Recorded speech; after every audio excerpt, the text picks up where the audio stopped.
Shalom teman-teman. Selamat datang di podcast ini, tempat di mana iman bertemu fakta dan pertanyaan-pertanyaan besar dijawab dengan jujur dan terbuka. Hari ini kita akan menyelami bukti-bukti sejarah di luar Alkitab yang menguatkan dua peristiwa paling penting dalam iman Kristen, penyaliban dan kebangkitan Yesus Kristus. Apakah ada bukti dari luar Alkitab yang bisa dipercaya? Apa kata sejarawan non-Kristen tentang peristiwa ini? Dan mengapa ini penting untuk iman kita hari ini? Yuk, kita bahas bareng lewat tanya jawab yang sering muncul dan cari tahu jawabannya bersama. Mengapa umat Kristen meyakini bahwa Yesus Kristus benar-benar disalibkan dan bangkit, dan apa dasar keyakinan ini selain dari kitab suci? Keyakinan umat Kristen akan penyaliban dan kebangkitan Yesus Kristus tidak hanya didasarkan pada kitab suci, Injil, tetapi juga pada catatan-catatan sejarah di luar Alkitab yang berasal dari abad pertama dan awal abad kedua Masehi. Para sejarawan dan penulis non-Kristen pada masa itu mencatat tentang keberadaan Yesus, karya-karyanya, hukuman mati yang dijatuhkan oleh Pontius Pilatus pada masa pemerintahan Kaisar Tiberius, dan keberadaan pengikutnya yang tetap setia bahkan setelah kematiannya, yang kemudian dikenal sebagai orang Kristen. Fenomena keberlangsungan dan perkembangan agama Kristen setelah kematian Yesus menjadi salah satu indikasi kuat bagi para sejarawan mengenai keyakinan para pengikutnya terhadap kebangkitannya. Siapa saja tokoh sejarah non-Kristen yang mencatat tentang penyaliban Yesus dan apa yang mereka tulis? Beberapa tokoh sejarah non-Kristen yang mencatat tentang penyaliban Yesus antara lain: Flavius Josephus, sejarawan Yahudi sekitar tahun 95 Masehi. Dalam karyanya yang berjudul Sejarah Kuno Bangsa Yahudi, ia menyebutkan tentang Yesus, perbuatan-perbuatan ajaibnya, pengikutnya dari kalangan Yahudi dan non-Yahudi, hukuman mati di kayu salib oleh Pilatus atas desakan para pemimpin agama Yahudi, dan laporan tentang penampakan Yesus kepada para muridnya. Meskipun beberapa frasa dalam catatannya diperdebatkan mengenai keotentikannya, inti dari penyaliban di bawah Pilatus tetap diakui. Yang kedua adalah Cornelius Tacitus, sejarawan dan senator Romawi sekitar tahun 90 Masehi. Dalam Annales, ia mencatat tentang asal-usul nama Kristen yang berasal dari kata Kristus, yang dihukum mati di bawah pemerintahan Kaisar Tiberius oleh prokurator Pontius Pilatus. Ketiga, Mara Bar Serapion, filsuf Stoa sekitar tahun 73 Masehi. Dalam suratnya, ia membandingkan kematian Yesus dengan kematian Sokrates dan Pitagoras. Dalam catatannya, ia mengatakan bahwa orang Yahudi telah membunuh raja mereka yang bijaksana, dan setelah itu kerajaan mereka hancur. 4. Talmud, kumpulan hukum dan tradisi Yahudi, yang mencatat tradisi lisan dari abad-abad awal Masehi. Dalam traktat Sanhedrin 43a disebutkan bahwa Yesus digantung menjelang Paskah, dan sebelumnya ada pengumuman tentang tuduhan sihir dan penyesatan terhadapnya. 5. Lucianus dari Samosata, satiris Yunani sekitar tahun 170 Masehi. Dalam karyanya Peregrinus, ia mengejek orang Kristen karena menyembah seorang pria yang disalibkan dan memperkenalkan ritus baru. Dan yang keenam, Plinius Muda, gubernur Bitinia, sekitar tahun 112 Masehi. Dalam surat-suratnya kepada Kaisar Trajan, ia menggambarkan praktik orang Kristen yang berkumpul sebelum fajar pada hari yang ditentukan untuk menyanyikan himne kepada Kristus sebagai seorang dewa. Bagaimana catatan-catatan sejarah di luar Alkitab ini memperkuat keakuratan catatan Injil mengenai penyaliban Yesus? Catatan-catatan sejarah non-Kristen ini, meskipun tidak memberikan rincian teologis seperti Injil, secara independen mengkonfirmasi beberapa poin penting yang dicatat dalam Injil, termasuk keberadaan historis Yesus sebagai seorang tokoh penting pada abad pertama Masehi. Yesus memiliki pengikut dan melakukan perbuatan yang dianggap signifikan. Yesus dihukum mati dengan penyaliban di Yudea pada masa pemerintahan Pontius Pilatus dan Kaisar Tiberius. Para pengikut Yesus tetap setia setelah kematiannya dan terus mengembangkan keyakinan mereka, yang kemudian dikenal sebagai agama Kristen.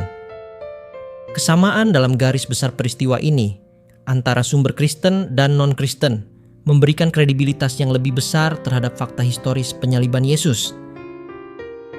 Mengapa tradisi Kristen menghayati Jumat Agung dan Minggu Paskah sebagai hari yang sangat penting?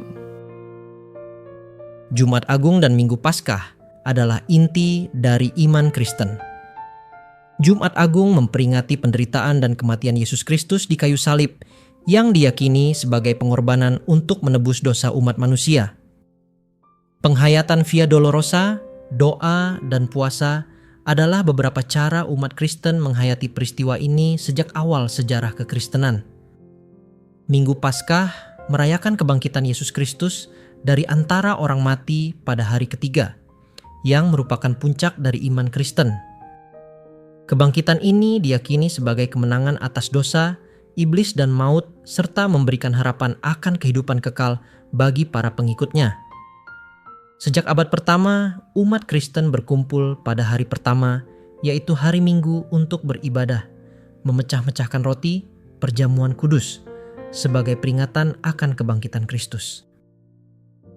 Apa saja bukti sejarah awal mengenai penghayatan Jumat Agung dan Minggu Paskah oleh komunitas Kristen perdana? Bukti sejarah awal mengenai penghayatan Jumat Agung dan Minggu Paskah oleh komunitas Kristen perdana dapat ditemukan di dalam 1. Buku Didache sekitar tahun 90-95 Masehi. Buku pelajaran agama Kristen kuno ini mencatat tentang praktik puasa pada hari Rabu dan hari persiapan, hari Jumat, yang diinterpretasikan sebagai penghayatan akan penderitaan Kristus. 2. Catatan kematian martir Polikarpus tahun 156 Masehi. Catatan tentang kematian Polikarpus, seorang murid Rasul Yohanes, yang terjadi pada hari Sabat Besar atau hari persiapan, menunjukkan pentingnya hari-hari menjelang Paskah bagi umat Kristen awal.